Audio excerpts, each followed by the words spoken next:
do a little fact checking myself. I think actually, Dan, you were pretty amazing with your words. And it goes just to show how deeply your relationship with Adam was and meant to him. So thank you for sharing your insights. I'm going to affirm some of the things that you said and maybe share a little bit different insights. Adam is being celebrated today for being the beautiful person that he was. He was a thinker, a learner, a puzzler, as you can see with the Legos and the puzzles all around the room, a chef, as you can see with his beautiful slow Sunday recipes that I think we're going to miss him making. So I think, Kara, you're the one, right? No? Okay. He was a prolific reader and writer, as you all know from following his Caring Bridge site. And a self-proclaimed nerd, which I loved about him. He was proud of that. A gamer and much, much more. He was a grandson, a nephew, an uncle, and a cousin, a colleague, and a deep friend to so many like you, Dan. Adam was a gift from God. He was an incredible son. He only cried when he was hungry or needed a diaper change when he was a baby. And I think that's because such an important part of his nature when he was born and growing up was that he was curious and he just soaked up the world. And so his big blue eyes, he just absorbed it. He gained legendary status in our family when at age 2. His grandpa, Papa D, didn't know how to work the VCR. And Adam taught it over and said, "Hey, Papa D, I'll show you." And grabbed the VCR remote and showed Papa D how to run the VCR.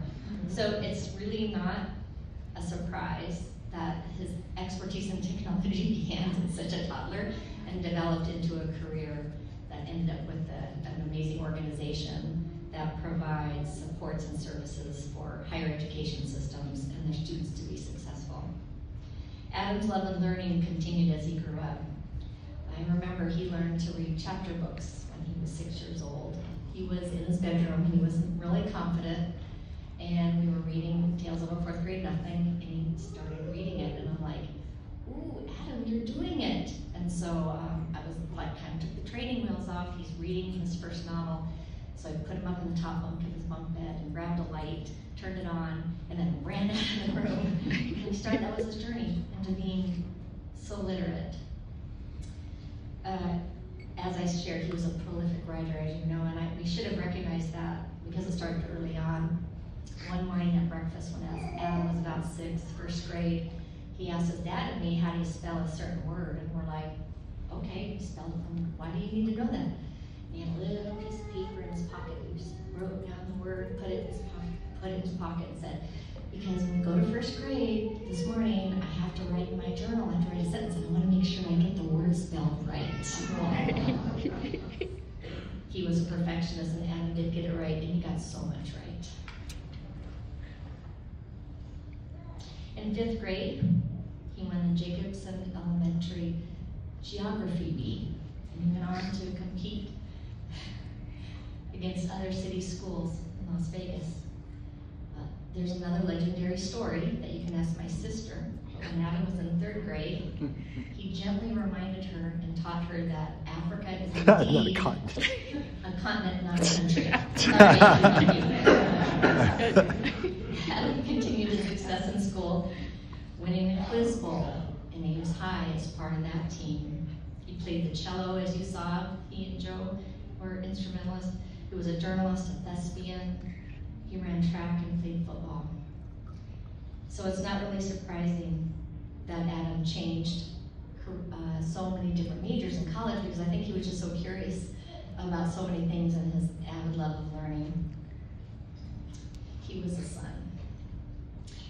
Adam was a big brother to his little brother Joe.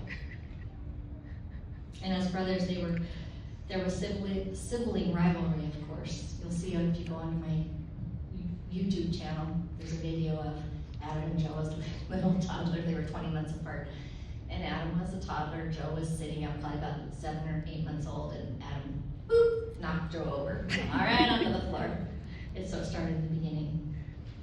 But their bond as brothers and boys grew, was ever present, and it's a bond that will never be broken. Adam loved you so much, Joe. But I want to lift up today is Adam's fierce devotion and passion as a husband and father. And I'll never do it justice. Sorry. Adam and Kara were such a perfect match. Two peas in a pod.